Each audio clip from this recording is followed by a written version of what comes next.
We're looking at a daily chart of the Nasdaq. Today is Saturday, February 1. So we have concluded our first month in 2025. I'm going to get to that in a minute, but I just wanted to point out that on Friday, the Nasdaq fell 54 points or 0.28%, volume 4% above the 50-day moving average volume.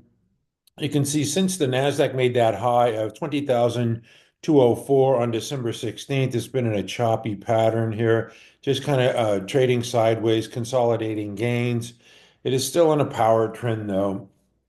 And since it's a weekly review, I'm going to go to the weekly chart. A lot of what the choppiness here in the Nasdaq is not just digesting gains, but the deal with the interest rates and Jerome Powell, and the market doesn't know what to make of. It was expecting more interest rates, and now not sure how the rates are going to go here. Anyway, if we can count them here, 1, 2, 3, 4, 5, 6. This is 7 weeks now of churn or choppy trading, and that 7 weeks has allowed some of these charts to set up. I'm going to show you some really nice chart setups here. There's so many 50, 60, 70 charts. I'm not going to show you all of them, but I'm going to show you a handful of charts that this choppy action has allowed to occur here. This is 326 point loss last week, 1.64% that the Nasdaq was down last week, or yeah, 1.64% with 8% above the average weekly volume. If we go to the monthly, the Nasdaq was up 1.64%. 316 points for the month of January. And you can see this trend. I mean, yeah, we had some pullbacks here, but along the way, the trend has been pretty nice uptrend for the NASDAQ. The daily chart, which we're kind of more in tune with because of swing trading, it fell off on Friday. Now, people have their theories as to why. It sold off. It could have been the algos keyword on tariffs on Friday. Also, on Monday, there was a little spooky event that occurred with the deep seek, and that there you can see the Monday action there. You come in from the weekend and bam, some stocks got hit 20, 30% lower. So there might be some I don't know, reservations, or just people want to lock in gains ahead of which is considered a risk event. And now the weekend is a risk event, as DeepSeek really did sink quite a few stocks. I'm going to get to that at the end of the video. But I want to move on because it's earnings season, and earnings season to me, I don't know, it's very important. I know rates are important as well, and tariffs are important because that'll impact earnings as well. But I think I have to go to the SPY first before I get to some of our earnings. SPY now set up in a base here. It pulled back on Friday as well. So if you bought stocks on Friday, the first couple of hours, you're probably underwater because, all of the indexes did this, sold off into the close with heavy volume. You could see that here. So yeah, the SPY was down for the day, but and down 1% for the week. But on the month, the SPY was up 2.69%. So still trending nicely in January. And I'm not going to do all the other indexes. I want to get to the earnings reports because that's what's important to me. Stocks and earnings and responses to earnings reports. It's not so much the news, but the reaction to the news. On Tuesday, Royal Caribbean reported, had a nice break out of a base. I'm putting together a video this weekend of 10 stocks that I like that are breaking out of bases with volume. And this is one of them here. When the stock is up 12% with this type of volume and making higher lows. Now, on Friday, the low was below Thursday's low, which I don't like, but still well above the gap low of 246. So I'm going to hang with RCL, and I would use, I don't know, that 246, that's $20. Stop loss, that's still, a long way to go. Uh, Probably about 8%. So that's about as much as rope as I want to give this thing. But, for stocks to come back to a pivot point of 258.70, that's pretty common. Think about half the stocks do that. They break out. I wouldn't call it a failed breakout or a fake breakout. They just break out and then pull back, profit takers or whatever, bring that stock back to the pivot point. But anyway, a nice response from Royal Caribbean. Uh, Not so much for Commvault. This had a wild day. If I go to the 10-minute chart, we could see, this reaction here. It went up, gave you the okey doke, then came down. Still ended up flat on this session, but pretty tough reaction there if you're holding that thing and looking at it. Hopefully you're out swimming or hiking or skiing or golfing and not paying attention to the charts when it does that. That'll give you a heart attack. Raytheon reported, it's set up in a base. That's just why I wanted to show you this one. It's past earnings, set up in a base. The earnings growth, we went from 9 to 16 to 19% earnings growth. Raytheon just one of those steady eddies, and it looks pretty good. Some other reports on Tuesday after the bell was Starbucks. Nice response to a pretty tepid report. I mean, I just think it was better than feared. And it gapped higher out of a base. Not quite 10% that I look for, but 8% move and, holding its gain. So that's always a positive thing for Starbucks. That looks pretty darn good. And then NXT, this is another one. This is your typical, stage one base, the shakeout before the breakout on when they reported Tuesday, had the breakout on Wednesday. 24% move, that'll catch your attention, not to be ignored. Made a higher low and a higher high on Thursday, and then just an inside day on Friday. So this is definitely one to watch. And it's a weekly review, so I got to look at the weekly chart. Yeah, that's a move not to be ignored. Breaking out of that base that's next tracker NXT. And I'm going to make a video of these, so you don't have to pay too close attention. You'll be able to get a pencil and write them down. No Zoom. I'm going to deny Zoom. Anyway, on Wednesday morning, we heard from ASML, an important semiconductor play, had a nice response, but this thing's been beaten up pretty bad. They've been reporting some pretty negative quarters recently. Brinker International reported on Wednesday morning, had a nice response. This is not breaking out of a base, so this thing hasn't had a base here for a long, long time. Since September. But anyway, it's just surfing the moving averages. It's a Kelly Slater stock, and there you can see, I know people saying it's a climax run. It could be up 21% last week, but definitely making higher highs, and higher lows, and that's what we want as a trend trader. That's what you want. Who else reported? Oh, I got to go to the afternoon now because there were some real stinkers that brought the software names down. Software was up with that DeepSeek, that hit the hardware and data centers on Monday. Software was rewarded, but ServiceNow and Microsoft just brought the software sector down on Wednesday after their reports. Yeah. So IBM though reported, had a nice response. Another one, gapping out of a base, man. IBM, Big Blue. Then what did it do on Friday? Had an inside day, so that looks good from Big Blue. Lam Research, like ASML in the a semiconductor equipment group. This is a stage one base, below moving averages, been beat up, like ASML, but had a nice response to its earnings report. And then CLS, this is one that got hammered on Monday on the DeepSeek. And everybody bought the low here, right? On Monday when CLS, it's been a big winner. Came down to 86, yeah. And then on Friday, it was up to 133. So kind of volatile stock. But you could see it broke out, pulled back to the 50 for the first time since the breakout, and that turned out to be a gift. Overall, a nice move. This is a weekly review. You can see that touch of the line. It's still up 1.46%. I know people saying, oh, it's a railroad track pattern. No, it's not. Anyway, stop it. Anyway, I'm going to move on to Thursday. UPS dropped a bomb. They're getting their lunch eaten by FedEx and Amazon, just doing a better job, better business model. So that's the way it goes. Caterpillar had really negative things to say about 2025. That did not look good. MBLY, Mobileye, anything connected to Intel is doomed to fail. And so if you own that one, sorry about that. Apple reported on Thursday, kind of a wild response for a stock like Apple. It had been beaten down. it opened up higher and just sold off all day into the close. So yeah, the Friday fear of the Monday deep seek or the tariff, I don't know what hit Apple, but it wasn't a great report. I mean, they don't have much growth here, so you can't really expect it to do much. Who else reported? Oh, I mentioned Intel. Yeah, okay. Intel reported. Yeah. AMD is going to report next week. I'm looking forward to that. Lam Research, they reported, had a nice response to their report.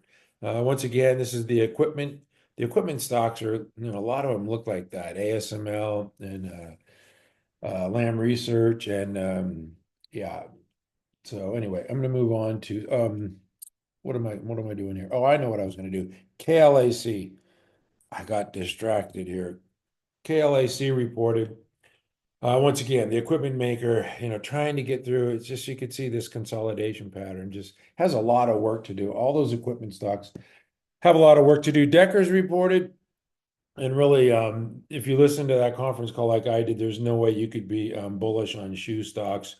They talked about, freight costs are increasing, supply chain issues, the currency exchange rate. Hoka, they have promotional sales to unload inventory. Their UGG shoes, they're having supply chain. It's just a real mess there. And now we know why Dave Powers stepped down at 54 years of age after 7 years with the company. I think, he sees the growth story, slowing here. Yeah, anytime a stock is down, 20%, slices the moving average, you don't need to know, you don't need to listen to the conference call. You don't need to read the press clippings or the earnings report. It sliced its 50 with massive volume. It's adios muchachos. Sorry. Oh well. Anyway, on a brighter note, team reported, had a nice response. This one will definitely be on my video for these power earnings gaps, which we like to see. All right, moving on to Friday, ABBV with a really nice report. Still within a base though, and it got kind of knocked down. It closed near the low of its daily range with the yeah, there you see a gap higher and sell off. Just the Friday paranoia and tariff paranoia driving the algos lower. All right, I'm going to move on because what's important to me is moving forward and future guidance, future earnings, and stocks that are set up in bases. And you can, I have a lot of them. I have 75 stocks that I like going into this weekend. I'm not going to show you 75, but you might want to get your pencil and mark these down. I'm not going to dissect these or discuss anything about them. I'm just going to show you real quickly a bunch of stocks that I like, starting with GoDaddy. You can see the chart there. BURL is another one that I like, set up in a base. And I was talking about that 7 weeks of Nasdaq churn, and it's setting up a lot of stocks in these bases.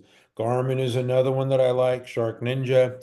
You have to be mindful of the earnings dates here. So, like I say, these are just ideas. These are charts that look good. I'm not, going through each one of these. Dash, now some of these have already taken off and showing strength. Dash is a real nice one, especially if you look at their weekly chart. This is a weekly review. Yeah, just breaking out of that base there. So Dash looks darn good. Four is another one that I like. Now, I just mentioned the shoe group. I'm not touching the shoe group. This one sold off nearly 6%. Yeah, no thank you. Since I mentioned that, BERK looks pretty good too, but it pulled back to its 21 on Friday. I'm just not touching that group. Sorry about that. GE, they've already reported earnings, so that I like. It gapped higher and then pulled back to its old pivot point, which I say a lot of stocks will do. It did that on what, Tuesday? That 190, 179 it pulled back to. So gave you a chance and then moved higher, had that inside day. And like I said, I'm not going to be discussing these. I'm just showing you some charts here. I don't think I wrote this down. Oh, GL. Yeah, nice, starting to push away from its base there. That one looks pretty good. HQY is another one. Skechers looks good too, but I'm avoiding the shoes.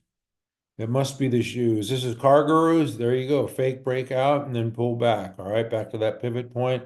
So I like that one as well. I'm not going to go through the airlines names, although I lie. Skyworst, broke out, had this nice pattern, broke out, now wants to pull back to its pivot point. We'll take that. SE, looks like a good chart. OWL, starting to break out of this double bottom base. So just a lot of stocks that are, looking good, showing strength. This is a financial group. The finances have been pretty strong group here. It's got that 198 buy point, just a tick above it right there. That's Capital One. What's in your wallet? A couple others here in the financial. The VIRT financial, it's starting to push away from that base. I had that on the ready list 2 weeks ago, and I took it off last week, I believe, because it was getting extended, 7.5% above the 21. I'd like to buy them closer to the moving averages and not when they're extended, because when they come back, you're going to get shaken out. This is software financial stock, VERX, set up in a base here.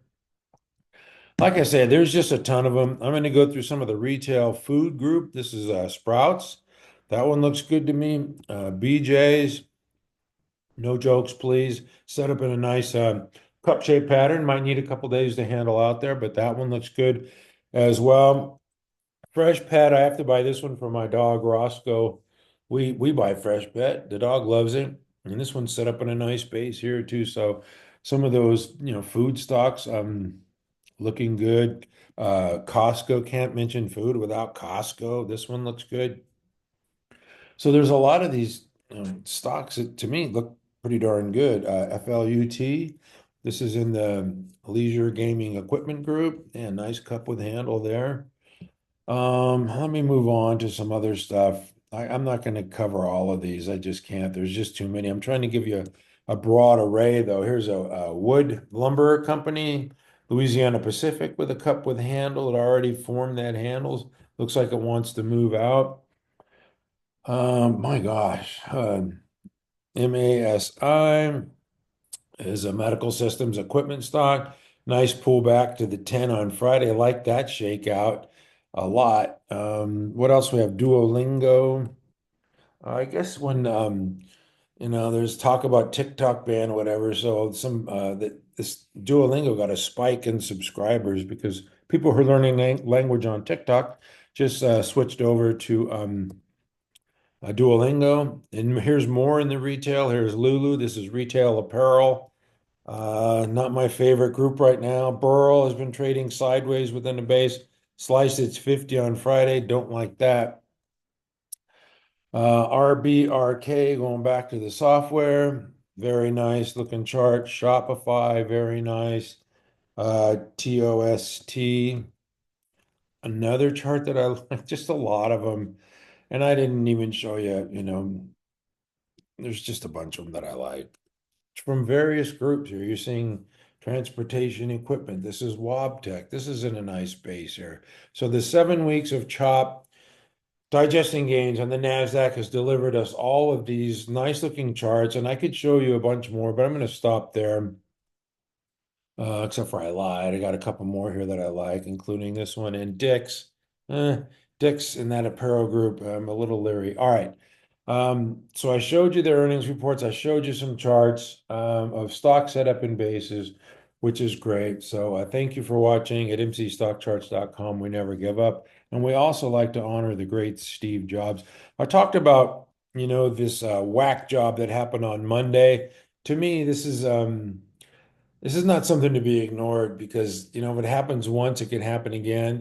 This thing, if you look at this closely here, this is the Friday prior. This is GEV. First of all, this is GEV for Nova. This is a daily chart. They reported earnings on this day, I believe, the 22nd. And then, rallied up Thursday, Wednesday, and Thursday. Then on Friday, it undercut the lows from Wednesday and Thursday, the earnings move. So I was pretty comfortable with owning GEV going into the weekend. I wasn't really paying attention to the Friday. I was probably out golfing. But that was definitely a tell here when it undercut a couple of days prior move. I was comfortable with the earnings report. They guided to 37 billion, but I come in Monday and I get hammered like this. It's adios muchachos for me. I'm sorry, down 21%, slicing the 50 with volume. And I always say you can always buy it back. And it even continued lower on Tuesday morning and made a lower low. The low on Monday was 322, made a lower low of 317.70. So if I'm looking at that, I'm thinking like, sheesh, there's sellers here that want out of this thing. And there you have the gap down, just a horrible day on Monday. Tuesday, there's your lower low. And then some buyers came in Tuesday and then Wednesday. So, it did recover a little bit, but for me, it's above its moving average. So, if you looked at this without knowing anything about anything, about Deep Six or Deep Seek, you could just say this stock undercut its 50 and rallied back above. But and it also, went back through its pivot point at 357.09, so, with some volume here. So that's a positive, but to me, the negatives outweigh the positives here. And I sold it and I didn't buy it back. So that's just the way it goes. VST is another one. This one lost 30%. But on that Friday, it didn't undercut the lows, right? It looked real good. I was leery of this stock because of the fire at Moss Landing, and it's in California, and California is a litigious state. They are going to see some regulations, I guarantee it, from California for that massive lithium battery fire. But, it rallied up after that. If it can't go down on bad news that Friday, the next week it powered up. We had the off day on Monday, Tuesday, Wednesday, Thursday went higher. Then Friday just had an inside day. So I'm thinking, okay, great. Vistra's, working for me, right? Well, I come in Monday and I'm down 28%. So I own those two stocks, which kind of blew my uh blew my equity curve for the month. But that's the way it goes. That's stock trading, you're not going to cry about it. This one did not make a lower low on Tuesday, and in fact rallied back through its 50 on Friday. So I did buy it there for a quick trade at 168, but I don't hold it anymore. Just trying to get some back, revenge trading. But something that when I see something like that, I'm not going to sit there and hold this thing because it can happen again. So I'm out of the energy business, I believe, for now. So yeah, and retail's been kind of tough, but anyway, just wanted to point that out. CRDO was another one that got caught up in that deep seek, disaster on Monday, down 30%, 31%. It did not make a lower low, had an inside day on Tuesday, started to rally on Wednesday, then Thursday had a nice pop and got back above its moving averages on Friday. I did not buy Credo back as well. Anyway, some others that, those ones did well. Some others did not. Here's Vertiv, had that, gap lower on Monday of 30%. Had a lower low on Tuesday, rallied up. It's still below its moving averages, so that one looks pretty bad. ALAB, same thing. Had an inside day on Tuesday, but man, that is just rough. Now they're going to report earnings on the 10th, which is a week from Monday. Probably going to crush, probably take out the new high, but it's going to do it without me. I just, below the moving averages. I think I'm just going to move on and own some other stuff right now. So I'm sorry if you hold that. Some of the, building and maintenance and construction companies got hammered too. This is the EME, did not respond very well. Quanta Services, pounded, did not respond very well. Sterling Infrastructure, yeah, I mean, this thing's just making lower lows. So it was pretty devastating. I would not, just ignore that move from DeepSeek on Monday. I mean, that to me is something to take note of, and it's always going to be in the back of my mind if I'm owning those utility and energy companies. Anyway, that's it for me. Thank you for watching. At mcstockcharts.com, we never give up. I'll have a ready list on Monday, and I'm going to post that video with the stocks that are gapping higher and holding their gaps. I'm just going to pick the 10 that I like the most, and there's a bunch of them. There's at least 25 that I have on my list here. But anyway, thank you for watching at mcstockcharts.com. We never give up.